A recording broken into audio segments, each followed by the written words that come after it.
जिसका नाम है दी ट्विन। इस गाने की शुरुआत होती है एक एशली नाम की मिडिल एज्ड वुमन को दिखाते हुए जिसका आज जन्मदिन था। बट अनफॉर्चुनेटली एक ऐसा खास दिन भी उन्हें अकेले ही बिताना पड़ रहा था, क्योंकि एक तो मैरिड होने के बावजूद अपने हस्बैंड से उनका कोई कांटेक्ट नहीं था। दूसरी तरफ नई जगह शिफ्ट करने के कारण आसपास कोई दोस्त भी नहीं था उनका। सभी ने या तो कार्ड भेजा था या फिर गिफ्ट्स या बलून। और रही बात उनकी इकलौती बेटी जोसलिन की, तो वो भी पढ़ाई के चक्कर में घर से दूर थी। उसने भी पहले ही इन्फॉर्म कर दिया था कि वो नहीं आ पाएगी क्योंकि वो एग्जाम के प्रिपरेशंस में बिजी रहेगी। ऐसे में अकेले बैठे बैठे बहुत ही अपसेट फील कर रही थी एशली, मिस कर रही थी सबको। मगर ठीक तभी उसके दरवाजे पे कोई दस्तक देता है। हम एक हैंडसम आदमी को देखते हैं, हाथ में एक गुलाब का पौधा लेकर उसके दरवाजे पे खड़े हुए। ये जैक था, एशली का नेक्स्ट डोर नेबर।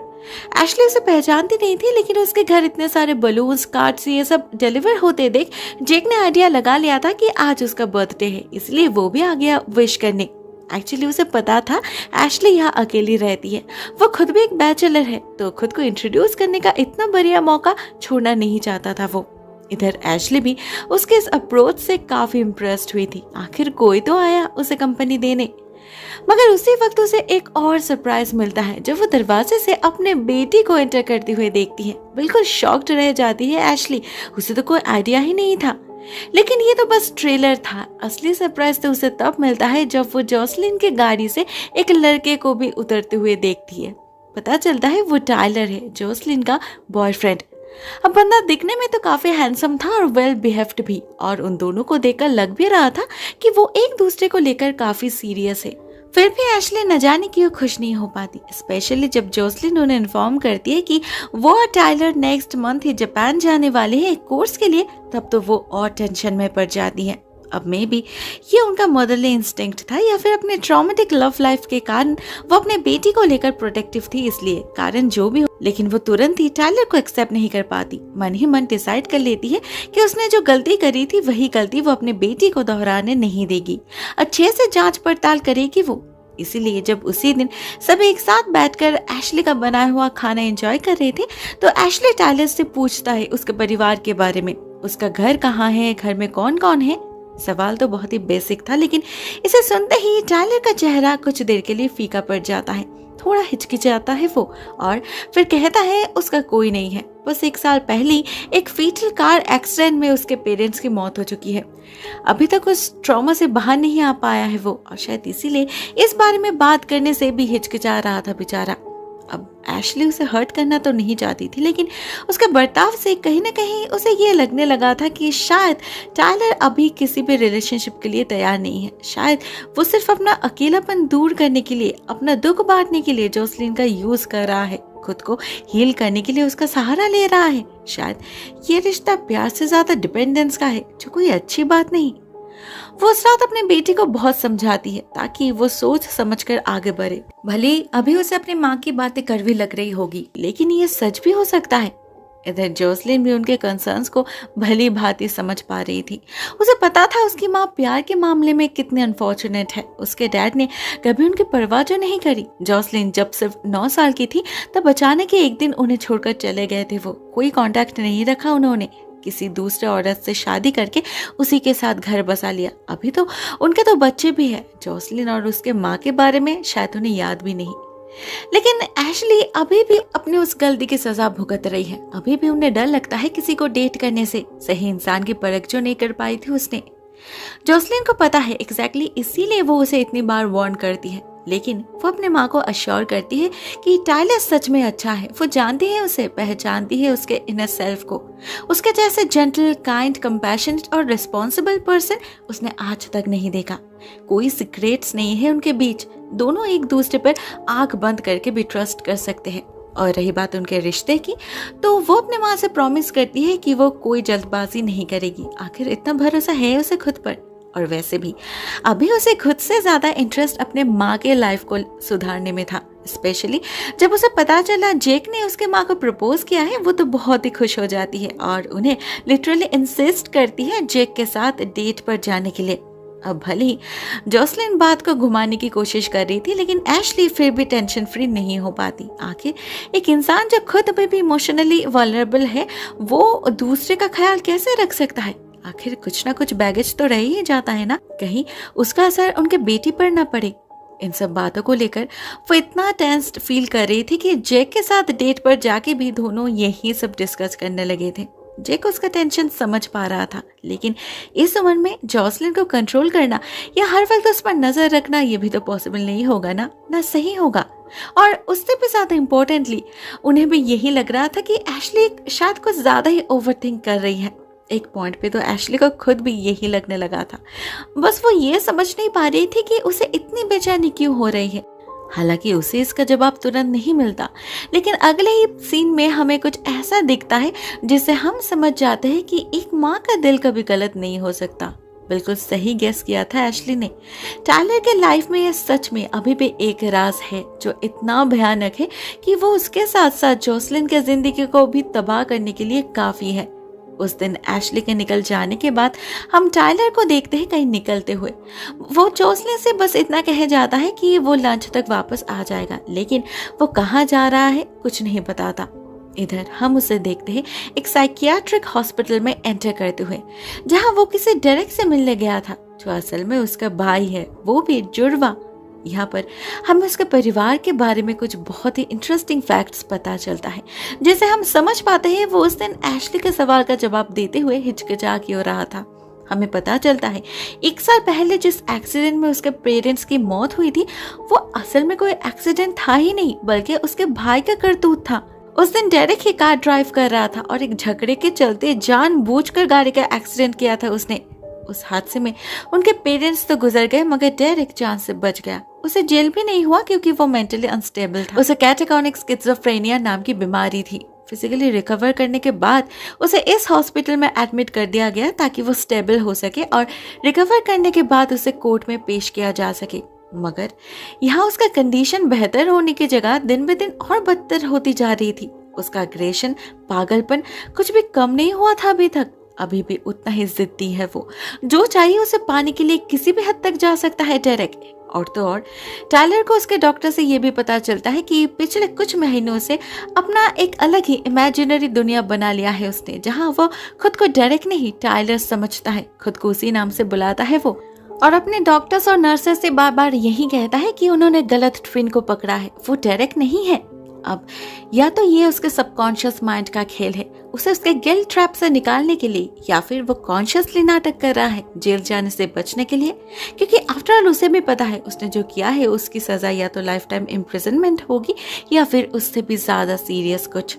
अभी तो हालत ऐसी हो चुकी है कि उसे मैक्सिमम समय ही स्लाइटली सिडेटेड करके रखना पड़ता है ताकि वो अपने इन अजीबोगरीब ख्यालात से बाहर रह पाए, ताकि उसके थॉट्स मिक्सड अप ना हो, उसके इमोशंस उसके कंट्रोल में रहे।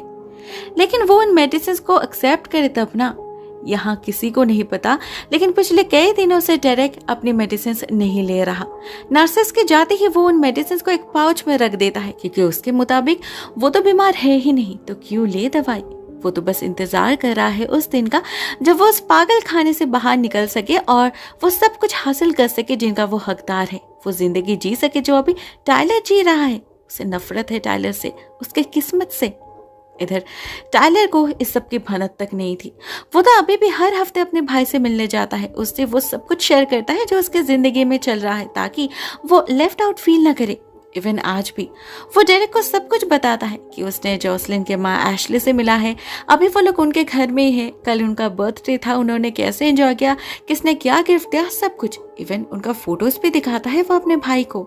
लेकिन बदले में डेरेक ने क्या किया, जैसे ही टायलर ने पीछे मुड़ा, डेरेक झपट पड़ा उस पर, दीवार पे पटक के बेहोश कर दिया उसे और फिर उसके साथ अपना कपड़ा चेंज कर लिया। इसके बाद और क्या, खुद टायलर बनके नर्सेस को बुलाया और असली टायलर को डेरेक बनाकर उनके पास छोड़कर खुद हॉस्पिटल से भाग निकला।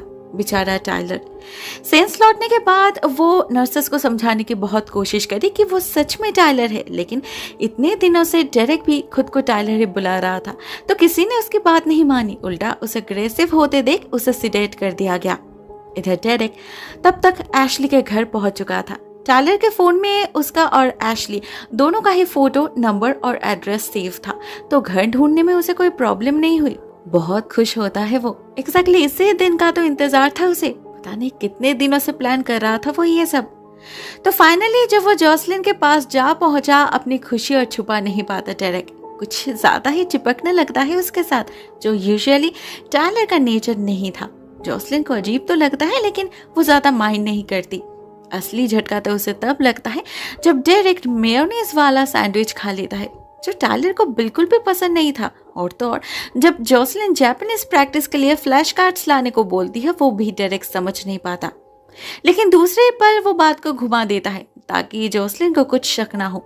ऐसा करके डेरेक जैसे तैसे उसके नजरों से तो बच गया, लेकिन एशली उसके नजरों से बच पाना इतना आसान भी नहीं था।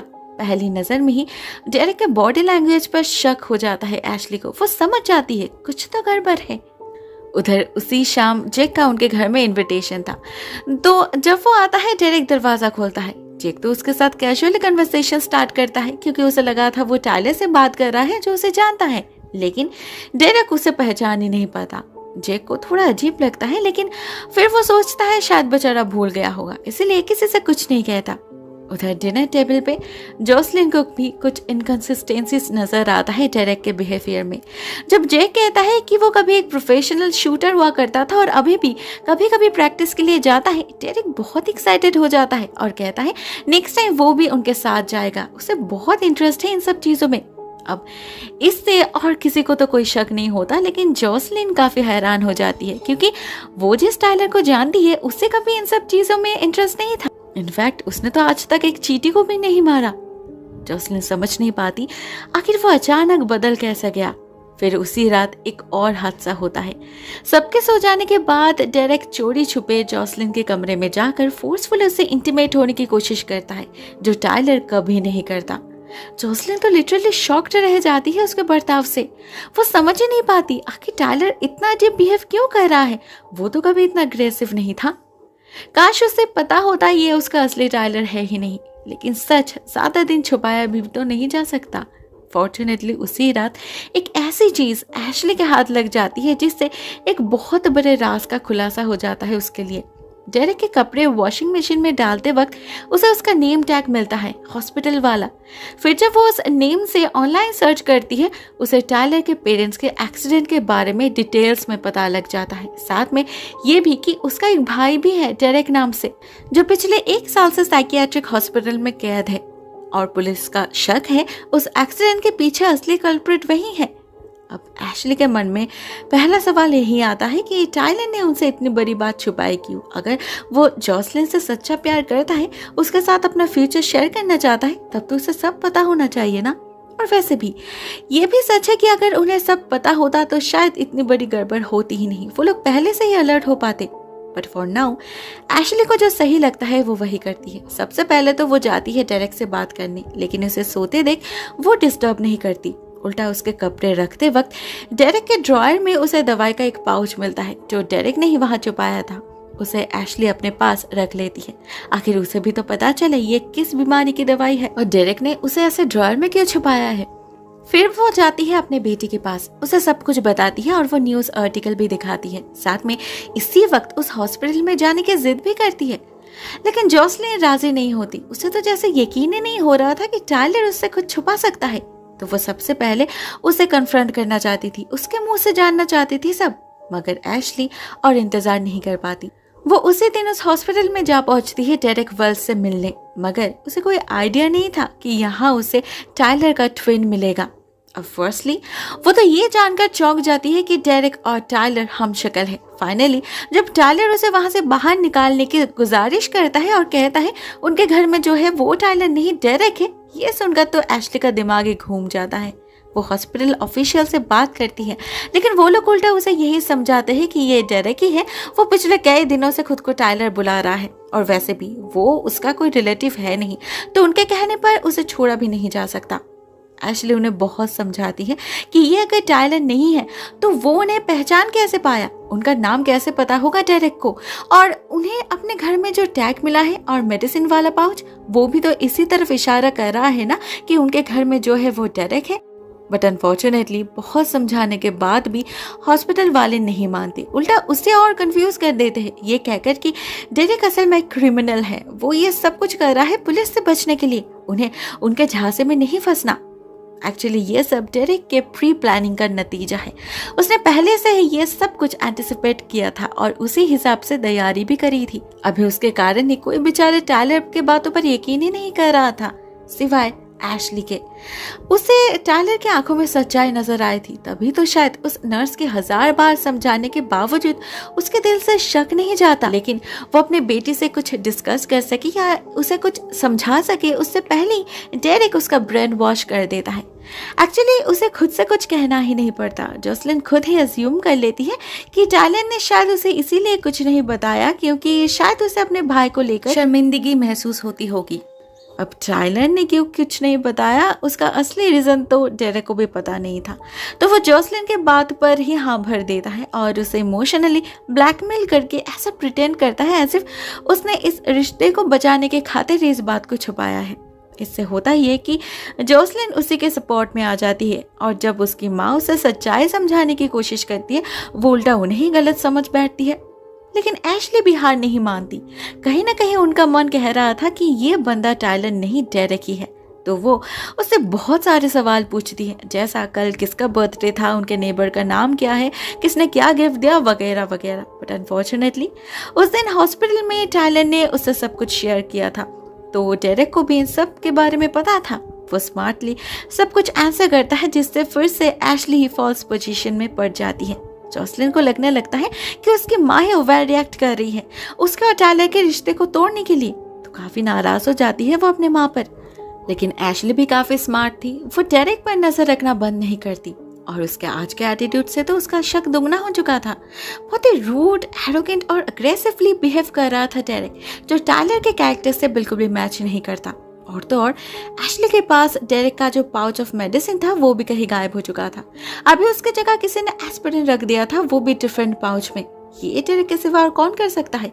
क्या ये भी उसके ओवर थिंकिंग का नतीजा है? ऑन द सेम डे उधर हॉस्पिटल में एक हादसा होता है। टायलर को एक पेशेंट से पता चलता है उसका भाई जोसलिन को लेकर ऑब्सेस्ड था। वो हमेशा उसी के बारे में बातें करता रहता था एज इफ जोसलिन उसकी गर्लफ्रेंड हो। मतलब टायलर उसे अपने जिंदगी के बारे में जो जो किस्सा बताता था वो सब कुछ डेरेक अपने लाइफ में इमेजिन कर लेता था। यही से तो उसने अपना इमेजिनरी दुनिया बनाया था। टायलर को उसी सेम पेशेंट से एक और मदद मिलती है। वो टायलर को एक फोन के बारे में बताता है जो नर्सेस के यूज के लिए था।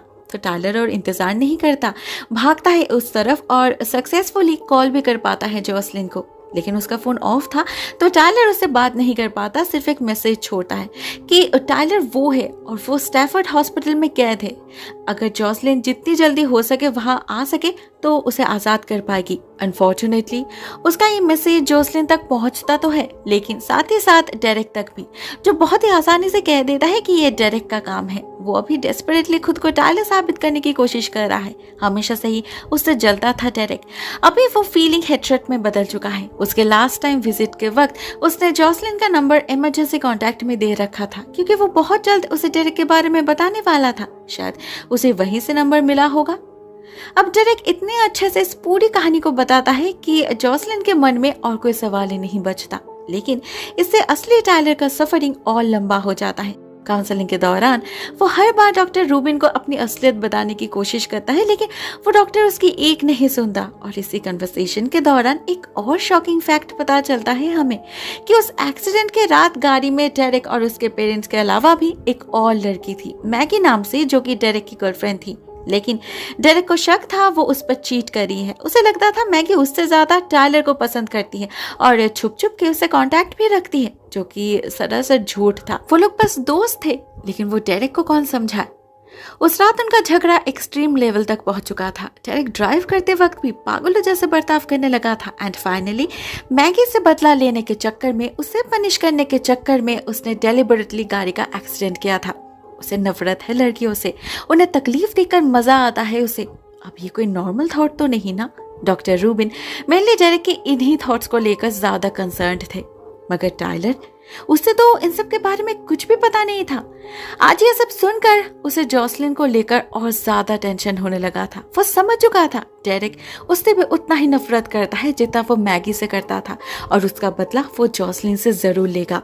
एज द रिजल्ट टायलर दिन ब दिन डेस्परेट होने लगा था यहाँ से निकलने के लिए, जिसके चलते कई दफा उसने भागने की कोशिश भी करी लेकिन सक्सेसफुल नहीं हो पाया। उल्टा उसे शांत करने के लिए बेचारे का सेडेटिव का डोज दुगना कर दिया गया। इधर घर में अगले दिन जोसलिन और टायलर के वापस जाने की बात हुई थी। उनका क्लास था लेकिन डेरेक को पढ़ाई में कोई इंटरेस्ट ही नहीं थी। वो उल्टा जैक के साथ राइफल शूटिंग के लिए जाने की जिद करता है। उसके जिद देखकर जोसलिन भी हैरान हो जाती है। टायलर ने इससे पहले कभी बच्चों जैसी जिद नहीं करी थी और क्लासेस बंक करना तो दूर की बात है। फिर भी जोसलिन मना नहीं करती, जिससे शूटिंग के वक्त हमें डेरेक का एक और ही रूप देखने मिलता है। हम देखते हैं प्रैक्टिस करते वक्त एक अजीब ही खुशी झलक रही है उसके आंखों में। बहुत ही एक्साइटिंगली एक के बाद एक टारगेट हिट कर रहा था डेरेक, लेकिन सिर्फ कैंस हिट करके ही रुकता नहीं वो। एक पॉइंट पे तो वो जैक को भी टारगेट बनाता है, बट फॉर्चुनेटली उससे वो शूट नहीं करता। बदले में शूट करता है एक पंछी को, मार डालता है उस नन्ही सी जान को, जिसे देखकर ऑब्वियसली जैक बिल्कुल भी खुश नहीं होता। बहुत नाराज हो जाता है वो और अपना राइफल लेकर वहां से निकल जाता है। मगर इससे डेरेक पर कोई असर नहीं पड़ता। वो तो उल्टा खुशी से उछलने लगता है, एज इफ कुछ बहुत ही बड़ा कांड किया हो उसने। इधर जब वो घर वापस जाता है तो देखता है जोसलिन कॉलेज वापस जाने की तैयारी कर रही है, पर इस बार भी जाने से मना कर देता है डेरेक, जिससे जोसलिन बहुत गुस्सा हो जाती है। आखिर उसके कारण और कितने क्लासेस मिस करे। फाइनली उसे नाराज होते देख डेरेक को राजी होना ही पड़ता है, लेकिन जोसलिन समझ नहीं पाती ये उसका एक ट्रैप है। उसके दिमाग में तो कुछ और ही चल रहा था। हम डेरेक को गाड़ी में रस्सी और एक लंबा सा कुछ रखते हुए देखते हैं। साथ में वो जोसलिन के कोल्ड ड्रिंक में सेडेटिव भी मिलाता है। तभी हम देखते हैं वो मेडिसिन पाउच जो एशली ढूंढ रही थी वो तो डेरेक के पास है। मतलब एशली का शक बिल्कुल सही था, उसी ने चुराया था उसे। इस सबसे अनजान जोसलिन अभी भी डेरेक पर भरोसा करती थी, तो वो खुशी खुशी उसके साथ रवाना हो जाती है। एशली भी उसे रोक नहीं पाती क्योंकि ऑलरेडी डेरेक को लेकर उनके बीच एक मिसअंडरस्टैंडिंग क्रिएट हो चुका था और उनके पास कोई सबूत भी तो नहीं था जिससे वो कुछ प्रूव कर सके। उधर at the same time hospital में उसे दिन बाय चांस टायलर को एक ब्रेक थ्रू मिलता है। बातों बातों में उसे याद आता है डेरेक के शरीर पर एक बर्थ मार्क है जो उसके शरीर में नहीं है, और इस हॉस्पिटल में दाखिल करते वक्त ऐसे मार्क्स को नोट किया जाता है आइडेंटिफिकेशन के लिए, जिसका मतलब इससे टायलर खुद को साबित कर सकता है। वो और देर नहीं करता, वो उसी वक्त डॉक्टर्स को इस बारे में इन्फॉर्म करता है and as the result finally doctors को उस पर यकीन हो जाता है। उसे रिलीज कर दिया जाता है। इवन घर पहुंचने के लिए एक कार भी दिया जाता है। लेकिन टायलर को अब खुद से ज्यादा जोसलिन को लेकर टेंशन होने लगा था, तो वो उसी वक्त एशली को कॉल करता है और कहता है जोसलिन पर नजर रखने के लिए वो कुछ ही देर में घर पहुंच रहा है। लेकिन ऑलरेडी बहुत लेट हो चुका था।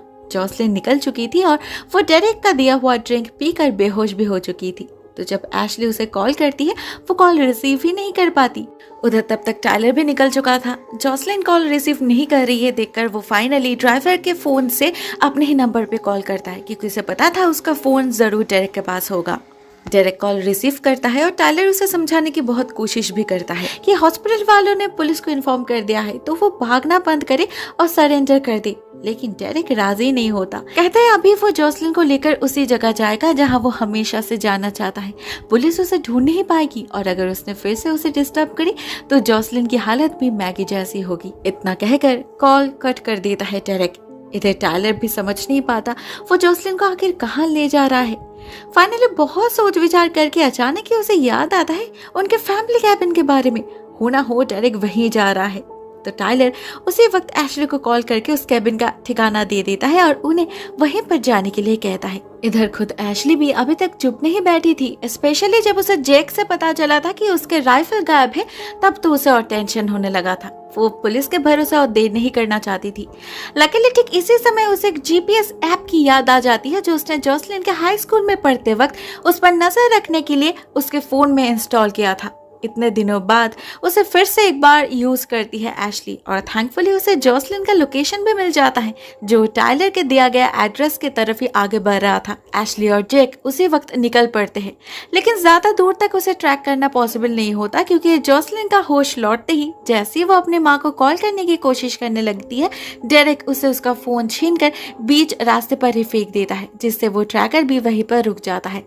उधर कुछ ही देर में हम डेरेक को उनके कैबिन तक पहुंचते हुए देखते हैं और वो जैसे ही गाड़ी रोकता है जॉसलिन गाड़ी से उतरकर भागने की कोशिश करती है, उस पर हमला करके उसे बेहोश करने की कोशिश करती है, लेकिन उल्टा हाथापाई के चक्कर में वो खुद ही बेहोश हो जाती है, जिसका फायदा लेकर डेरेक उसे बिस्तर से बांध देता है और इसके बाद शुरू होता है उसका असली नाटक। उसे पता था टायलर जॉसलिन को ढूंढते हुए यहाँ जरूर आएगा और उसने जरूर हॉस्पिटल वाले कपड़े पहने होंगे, तो वो खुद अपना कपड़ा चेंज कर लेता है, एक शर्ट पहन लेता है ताकि वो टायलर की तरह दिखे। वो बेसिकली जॉसलिन को कंफ्यूज करना चाहता था और इनिशियली वो अपने प्लान में सक्सेसफुल भी होता है। जैसे ही टायलर आता है वो उसे गन पॉइंट पे ले लेता है। टायलर की एक नहीं सुनता वो। तब तक एशले और जेक भी वहां पहुंच चुका था, क्योंकि लास्ट लोकेशन से इस कैबिन की दूरी ज्यादा नहीं थी, इसलिए उन्हें कोई प्रॉब्लम नहीं हुई। जेक के पास गन भी थी, लेकिन वो समझ नहीं पा रहा था किसके तरफ पॉइंट करे। डेरेक के झांसे में आकर वो भी टायलर को ही डेरेक समझ रहा था। फॉर्चुनेटली तभी जॉसलिन का होश लौट आता है और टायलर जापानीज में उससे अपने प्यार का इजहार करता है, जो डेरेक समझ नहीं पाता। इससे एट लास्ट सारे कंफ्यूजन का अंत हो जाता है और सभी को समझ आ जाता है डेरेक कौन है। लेकिन इस पॉइंट पे भी डेरेक हार नहीं मानता। वो उन पर हमला करके वहां से भागने की कोशिश करता है, लेकिन एशली के प्रेजेंस ऑफ माइंड और क्विक एक्शन के कारण वो नहीं हो पाता। पुलिस के आते ही उसे उनके हवाले कर दिया जाता है और फाइनली सभी चैन की सांस ले पाते हैं। आखिरकार एशली के कारण ही सभी सही सलामत घर लौट पाते हैं। अगर वो अपने बेटी को लेकर इतना प्रोटेक्टिव नहीं होती, ना उसके फोन में वो ऐप इंस्टॉल करती, तब तो वो यहाँ तक पहुंच नहीं पाती ना वो अपने बेटी को बचा पाती, ना टायलर को। पता नहीं टायलर अकेले कब तक डेरेक से लड़ पाता। खैर, अंत भला तो सब भला। एट द एंड हम पूरे 1 महीने बाद का सीन देखते हैं, जब जॉसलिन और टायलर जापान में जा चुके थे। एशली को और कोई फिक्र नहीं था अपने बेटी को लेकर। उन्हें यकीन था टायलर उसे हर हालत में प्रोटेक्ट करेगा। इधर जॉसलिन को भी अपने माँ को लेकर टेंशन करने की और कोई जरूरत नहीं थी, क्योंकि जेक था उनके साथ। फाइनली सभी खुश थे और इसी के साथ इस कहानी का अंत हो जाता है।